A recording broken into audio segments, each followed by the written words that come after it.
Hello everyone. Today I'd like to take a look at a video from a YouTuber by the name of Roaming Millennial entitled People of Colour, You Are Not Oppressed. And wouldn't that be nice? Yes, Sean. As an individual of alien ancestry, it is nice.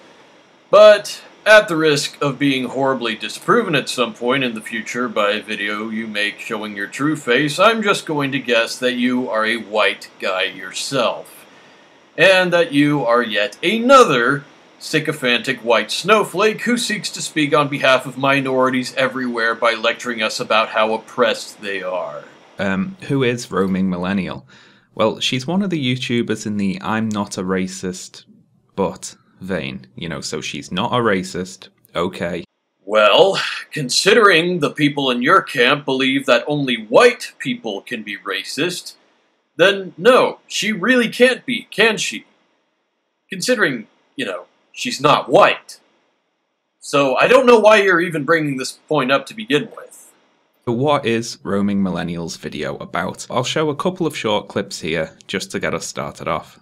So in this video, in the hopes of healing this headache of imaginary oppression that is going around the social justice sphere, we're going to be talking all about oppression. What it means to be oppressed and how in the United States and in the rest of the Western world, no, people of color, you are not oppressed. So to start, let's go over the definition of oppression. And yes, I know this is super basic, but after hearing those students protest, I really do feel that cracking a dictionary open is necessary. So the definition of oppression is really quite simply prolonged cruel or unjust treatment or control. Now with this definition, I think it is perfectly clear to say that in the past, people of color, and more specifically African American people, were oppressed by societies in the United States and the West in general. I'm not going to argue against that. However, the issue here is that these evergreen students and so many social justice warriors out there are not just arguing for the idea of past oppression, but for current and ongoing oppression. And really, that is just a completely inaccurate analysis of the world that we live in. Obviously, in the United States, there are no legal rights that a white person possesses that a non-white person does not, and there are no laws on the books that reference an individual's race in any way, right? I mean, our legal system, our entire system of government is not one that is racially coded.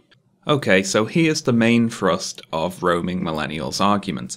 Oppression may have happened in the past. When did she say it may have happened in the past?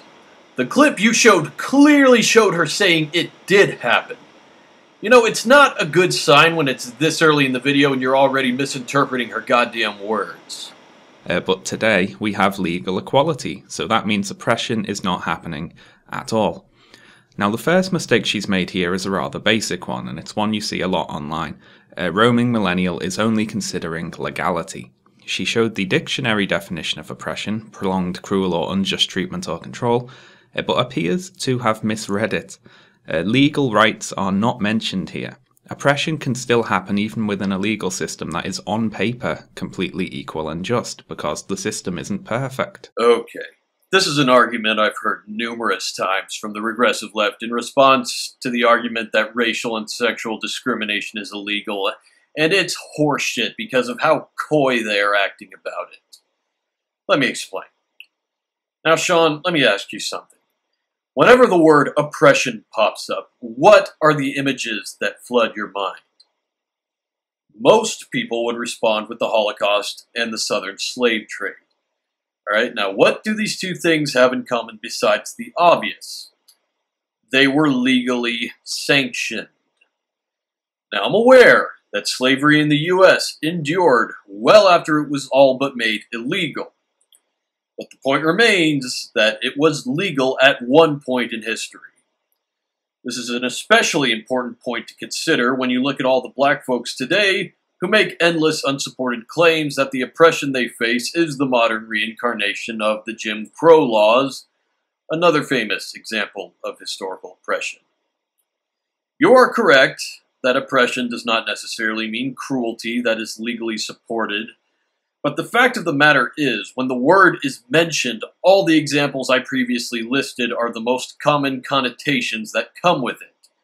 That is why this argument is insanely disingenuous. It's made up of individuals all with their own beliefs and biases. Congratulations! You have cited the biggest reason why racial oppression in modern America is a logical impossibility. You and others like you believe that everyone who isn't white faces institutional racism, which isn't possible since institutions are run by people. And people, as you said, are different and diverse. The only way the idea of institutional racism as you define it could exist would be if A. Every single institutional employee was a white person. B. They all personally preferred white people to every other race. C. Was a racist who preferred whites to everyone else. D. Possessed all the other mentioned attributes and were morally bankrupt enough to circumvent the clear laws that exist to prevent racial discrimination. I call this philosophy Yotja's Law. Feel free to adopt it. And while, in my opinion, equal standing in the eyes of the law and equal standing before government is a pretty clear indication that oppression is not happening, some critics might say, no, what are you talking about? There's no equal standing. There are huge racial disparities when it comes to the legal system, especially the criminal justice system. Just look at how much more likely black people are to be incarcerated than Hispanic or white people. I mean, obviously that's the result of oppression. Okay, so to answer the question of oppression in relation to the criminal justice system, which comes up a lot, we first need to return to our definition of oppression. To repeat once more, oppression is prolonged, cruel, or unjust treatment or control. So what this definition means for our discussion here is that black people being more likely to be incarcerated is not evidence in and of itself to prove that they are oppressed. Oppression refers specifically to unjust treatment or unjust punishment. So for oppression to be happening, black people would need to be incarcerated unjustly at a higher rate than other races, right? Because it wouldn't be oppression if these people were being justly arrested and prosecuted for crimes that they actually did commit. So while many social justice activists try to paint the large black prison populations in the US as evidence of oppression, the fact is that black people are more likely to commit crimes than other races. So with this being the case, it is not unjust and therefore not oppressive for the racial makeup of prison populations to be representative of the racial makeup of people who commit crime. Well, that sounds like a fantastic and well-supported argument to me. Let's see what stupid bullshit Sean comes up with to say that it's wrong. Now then, Roaming Millennial makes several errors in this section. Some are errors of mathematics, some errors of omission, and a couple of contradictions of logic there too. I don't know where to start really, to be honest. But how about we start with this statement of Roaming Millennials. For oppression to be happening, black people would need to be incarcerated unjustly. You see, her point here is that black people are more likely to commit crimes than other races, so it makes sense for them to be a larger percentage of the prison population. So first of all here, what she does not examine, possibly on purpose, is whether or not these percentages match up, because that's important. And I'll give you two scenarios here. So, scenario 1. Let's say one group of people are 10% more likely to commit crimes than other groups of people, and also make up 10% extra of the prison population. Yeah, that's a shitty comparison, because all the sources that Roaming Millennial shared clearly said that black people commit more than 50% of the crimes. So in actuality, they are more than 50 times likely to commit a crime than anyone else. Now that's what you'd expect in a fair system, at least without factoring wider society into our little example here anyway. Now, scenario 2. One race of people are 10% more likely to commit crimes than other races, but make up 30% extra of the prison population. God, this is such a straw man. She never said black people were 10% more likely to commit crimes. Do you think 1 in 3 black men is 10%? Why are you criticizing things that she didn't say? Now that's unfair and unjust treatment, even accounting for that hypothetical group's higher relative criminality. Did you miss the part in that clip where it showed that they commit over half the fucking murders? When one demographic of people commits the most crimes, they will have the most prison inmates. Not a hard concept to understand. So returning to reality, Ha! Which of our little scenarios there more accurately reflects the criminal justice system in the United States? Well, one way to answer this question is to look not at how certain groups are treated within the system, but how individuals belonging to those groups are treated. So let's do that. And here's a study from 2013 from the Yale Law Journal entitled Mandatory Sentencing and Racial Disparity, assessing the role of prosecutors and the effects of Booker. And I'd like to read you a few lines from their conclusion. We agree that the high rate of incarceration of black men is a serious social problem, and that examining the possible contribution of disparities in the criminal justice system is important. Our research suggests that in the federal system, disparities in the post-arrest justice process contribute to this problem. After controlling for the arrest offence, criminal history and other prior characteristics, sentences for black male arrestees diverge substantially from those of white male arrestees by about 10% on average. While this disparity does not seem to be growing, it is persistent. So, did you like that study? Yes, I did. So much so that I went and looked at another study you listed in your description, and wouldn't you know, the study itself goes very heavily against the narrative that you are peddling. Yes, this source corroborates the fact that black people do receive harsher sentences than white people for similar crimes. But what it also says is that the reason for that cannot be because of skin color and racial prejudice alone. Basically, each and every case of this happening is filled with all kinds of uncontrollable factors that end up with this result, ranging anywhere from the personality quirks of the judges and the jury to the severity of the crimes themselves to the defendant's previous criminal records. Basically, more elements are at work here than can be recorded in a simple paper study. So to say that the only reason this happens is because of racial oppression is fucking disingenuous. I'd also like to point out that this does not counter the argument that was made. Roaming Millennial said that black people were not being imprisoned unjustly. Your source does not refute this argument, but rather confirms it. Yes, the fact that black people receive longer prison sentences is unfair and shitty.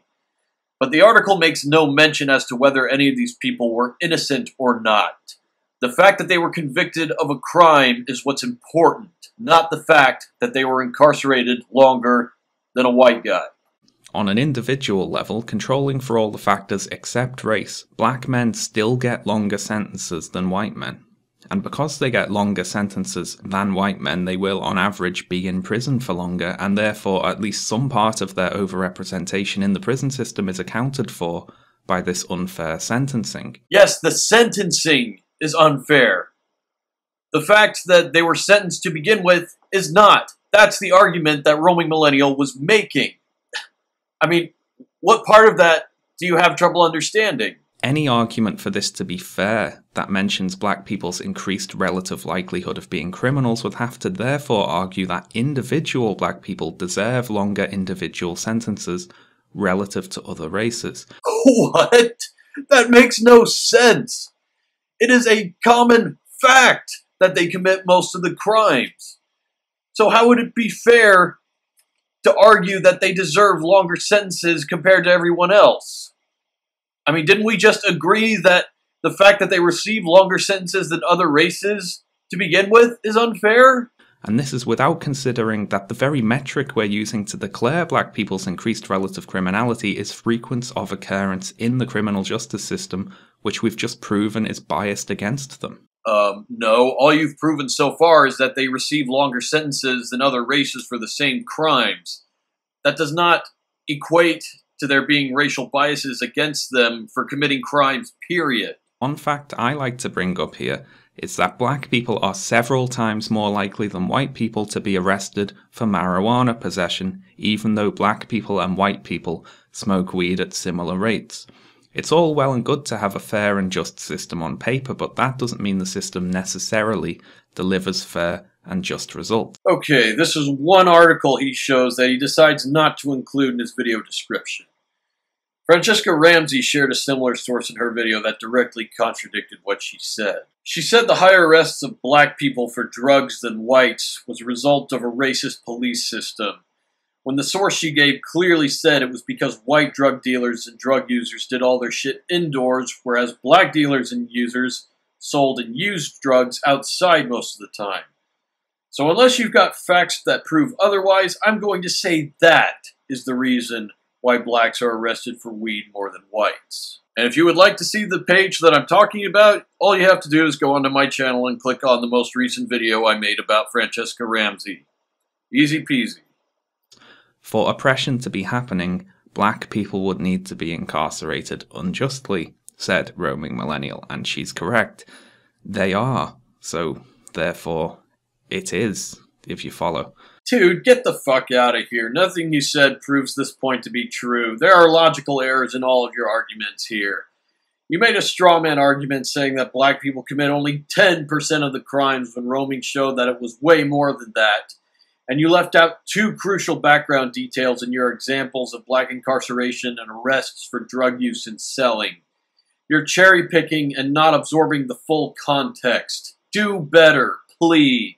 Roaming Millennial there mentioned the black crime rate as justification for a relatively high incarceration rate compared with other races. And I'd like to ask a question here. What would Roaming Millennial argue is the cause of that higher crime rate? And may I ask why this cause is relevant? And there's only two answers, really. There's the genetic/racist argument. Black people are inherently by birth more likely to be criminals. And there's the societal argument. The disparity is explained by a combination of cultural and socioeconomic factors alongside the aforementioned bias in the justice system. Why can't it be both? What's stopping someone from believing that African Americans are genetically more likely to be violent scumbags and that the environments they grow up in nurture them more into violent scumbags? And that's a little aside here. One annoying thing you tend to see online is someone who secretly favours the genetic argument but fears saying it out loud, so they just dismiss the societal factors one by one as being irrelevant without ever actually committing to the genetic argument. I'm sorry, are you a mind reader, Sean? How the fuck do you know if people are secretly preferential to the genetic argument and simply don't say so? Do they email it to you or whisper it in your ear? Where is your evidence for this? Which argument does Roaming Millennial put forward? And I'll read a couple of Twitter conversations here. Roaming Millennial says, minority communities on average have more crime than mixed or majority white communities. That leads to increased cop encounters. And a Twitter user called Flying Volvo says, really makes you think about what causes it, doesn't it? Almost like there's some underlying causes of crime in African American communities. To which Roaming Millennial responds, poverty and culture. So it appears here that Roaming Millennial favours the socio-economic argument. Poverty is linked with crime, after all, and increased poverty in predominantly African American areas would explain the disparity in the crime statistics. Yeah, it literally took me about 2 minutes of research to discover the cause of the disparity in those crime statistics is way more complicated than you're making it out to be. You had to look at a Twitter exchange. Watch out, everyone, we've got an intellectual badass over here. However, with regards to our oppression argument here, we necessarily have to consider the causes of that poverty. No, we don't. Black people are not the only demographic with a multitude of poor communities. There are poor Asian, Hispanic, and yes, even poor white neighborhoods all across the country. You know who has it the worst in terms of poverty, though? Native Americans. There are Native Americans in the rural parts of the U.S. who don't even have electricity or clean running water. But last time I checked, Native Americans didn't make up for half the perpetrators of violent crime. Black people in the U.S. have far more opportunities than black people in any other part of the world, and most other minorities within the U.S.'s borders for that matter. The reasons for their poverty is irrelevant. It's encouraging them to better themselves and contribute to society that is important. Because it's entirely possible that the poverty argument is simply the genetic argument again, but one step removed from what will get you banned off Twitter. What? That doesn't make any goddamn sense at all. How are those two things related? That is an ad hominem in the purest sense of the word. If the poverty's causes are unexamined, an audience might assume that black people are genetically more likely to be in poverty due to possessing some inherent poverty-related characteristics. What does that mean? Are you biologically born with things related to poverty? I might have to cut this video a bit short, guys, because at this point this guy is doing nothing but spouting incoherent gibberish. And therefore, by proxy, more likely to be criminals. Now, we know that Roaming Millennial has previously stated that oppression existed in the past. You said she stated that it may have existed in the past. Which is it? So the question here is, could that past oppression have contributed to creating the current poverty? So I guess we have to ask, How far in the past is roaming millennial talking when she says oppression existed? And returning to Twitter again, a Twitter user called Hip Hop is Knowledge said, "My parents weren't even allowed to drink from water fountains in public, you dumb fuck." To which roaming millennial responds, "No one's denying institutionalized racism/oppression existed in the past, literally no one, but that's not indicative of current policies." Now this exchange indicates that roaming millennial considers the Jim Crow laws that enforced racial segregation in the United States to be examples of institutionalized racism and oppression. Very good. What are you, a fucking school teacher? Are you going to give roaming millennial a grade? No, actually, you'd probably give her a participation sticker or something. You people are all about that shit. Now these laws were in place until the mid-1960s. So, from the Declaration of Independence up until roughly 50 years ago, according to roaming millennial, there was institutionalized racism and oppression in the United States. So, accepting that, it would be very bizarre indeed to then go on to claim that such a long period of racism and oppression would have zero effects whatever on current society. Nobody's saying that it isn't. The argument here is that those effects cannot exist in the form of institutionalized racial oppression, as I have explained in pretty explicit detail already. You know, if you enslave a given race of people and prevent education and break up families and confiscate all their belongings and deny them the vote, and then subject them to a post-slavery period where for generations they're forbidden by law from attending the best schools and all the other rights afforded the majority, all these things have lasting effects. And yet there exists a multitude of black scientists, politicians, philosophers, and even storytellers, so clearly the fallout from that extended time period wasn't as bad as you make it out to be. Sean, have you ever heard of a film director by the name of Oscar Micheaux? Being a British guy, I'm not 100% sure you have, so I'll give you a little history lesson. Oscar Micheaux was a man who was considered one of the greatest independent filmmakers of all time. He was an American who made films that highlighted the injustices that African Americans had to endure every single day during the early 20th century, and challenging the disgusting stereotypes that Hollywood films had always relegated to black roles in that time period. But they went even beyond that. Micheaux's movies deconstructed the idea of the black masculine protagonist and provided a critique on the habits of African American communities. He highlighted the crime, the gambling, and most other negative aspects of his demographic he personally witnessed as a black man growing up in the U.S. Now, his movies weren't malicious, but they weren't sycophantic either. His films fought against the negative Hollywood stereotypes while also portraying black people as human beings with flaws and imperfections, which made him unique among other black storytellers during this time. His movies set the standard that future African American filmmakers would follow. They represent a passionate and unmolested artistic movement within African American communities. But more than that, they represented an inner strength and integrity that African Americans had developed in spite of how shitty they were treated by the government for such a long period of time. It was this same spirit and passion that sparked the Civil Rights Movement and the Harlem Renaissance. The point that I am getting at here is that the black community in America had been consolidating its culture and values in spite of its adversity. And with that in mind, I don't think it's unreasonable to say that that consolidation helped ease them into a world where legal discrimination based on race was no longer a possibility. Now, I'm not saying racism went away completely. Not at all. But to insinuate that that time period from the late 1700s to the end of the Jim Crow era was utterly catastrophic to the black community is utterly disrespectful of that community and its accomplishments as a whole, Sean. But that's really the fundamental difference between us. I view African Americans as people. You view them as victims. And yet, you're the one passive-aggressively implying that other people are racists. Let's take a look at another argument of roaming millennials now, the Asian American argument. And something that I'd like to mention, which really debunks the idea that non-white people in the US are oppressed, is the fact that there are non-white groups out there who on average do better than their white counterparts in terms of education and finances. And yes, felony charges too. So then, people of colour can't be oppressed because Asian Americans on average are better educated and have a higher average income than white Americans.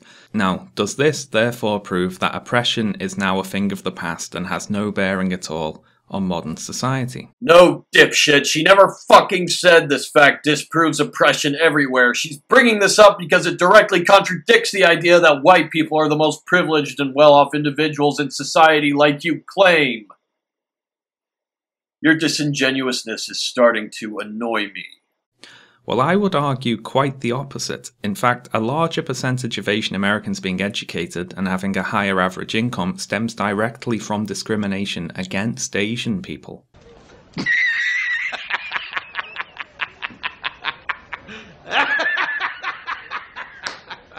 And stick with me now, it's kind of a counterintuitive one, this, I understand. You know, how can discrimination against a group lead to them being, on average, better off down the line?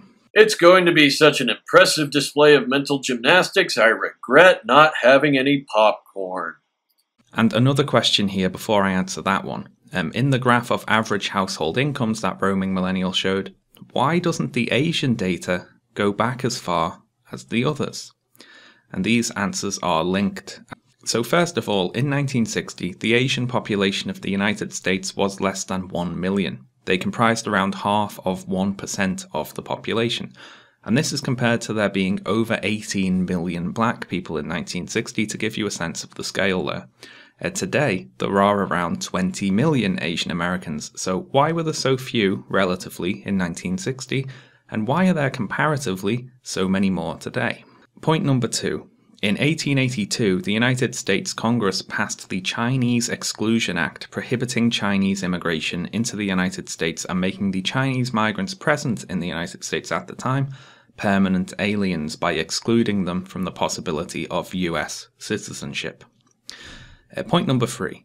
The Immigration Act of 1917, also known as the Asiatic Barred Zone Act, barred immigration from large parts of Asia completely. Point number 4.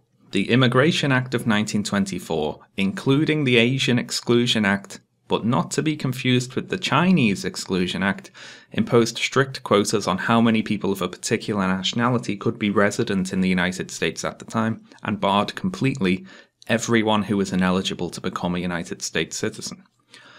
Fifth, and finally here, the Immigration and Nationality Act of 1965, which removed the racial and national barriers that were previously in place, which restricted immigration from Asia. So then, why in 1960 were there a relatively small number of Asian people in the United States?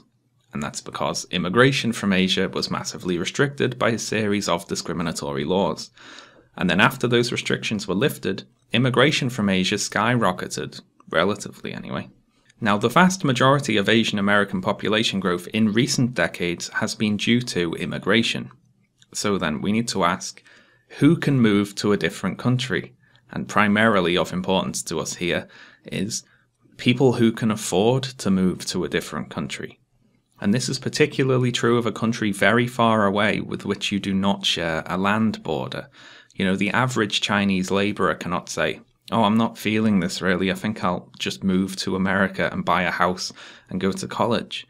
You know, you see my point here. The United States is not seeing an accurate representative economic cross-section of people from those Asian countries that immigrants are arriving from. So if this is true, then why are there any poor Asian people in America at all? The immigrants are those that can afford to move and afford to pay for college, and this is reflected in the average income statistics. The disparity in average incomes present in the United States today is rooted in the history of these discriminatory laws. Yeah, none of this refutes Roaming Millennial's arguments. Asian Americans still outperform white people in most conceivable categories.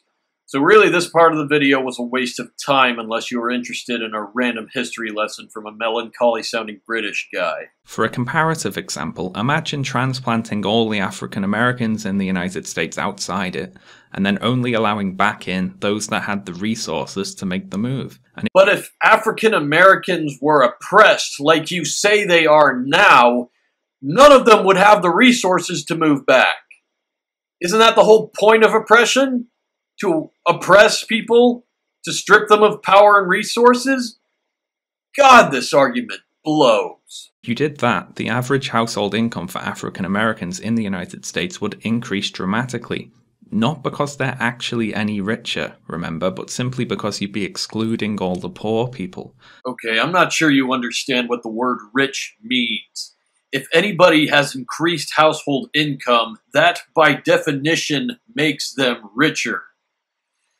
And if there were no poor people around, they would definitely be richer, because then there would be less taxes deducted from their overall income to help said poor people. Anyway, let's wrap up here. I feel like I've pitched enough answers to Roaming Millennial there for her to think about for one day. Now, this is a video I would actually like to see a response to. I want to know what Roaming Millennial or her fans think about what I've said and how they would answer me. You know, I anticipate getting a fair amount of insults here, obviously, but I want to see arguments. You know, if you think I'm wrong, try and prove me wrong. If you think the studies I referenced came to incorrect conclusions, prove it. You know, the ball's in your court. I think I've proven enough for one day. I think your video was very poorly made and the things you say make you look like a complete idiot. If you respond to my video, cool. If not, I won't lose any sleep over it. Now, there's one thing I want to say before I end this video, just to shut down any potential dumbasses who make this comment. I am not a white knight. I do not agree with everything Roaming Millennial says or does, her video collaboration with Milo Stewart being the prime example of this. She's hot as hell, yes, and she makes quality videos. That's it. With that being said, I hope the length of this particular video makes up for my absence. This is where I depart, my lovely viewers. Fly high and hunt well.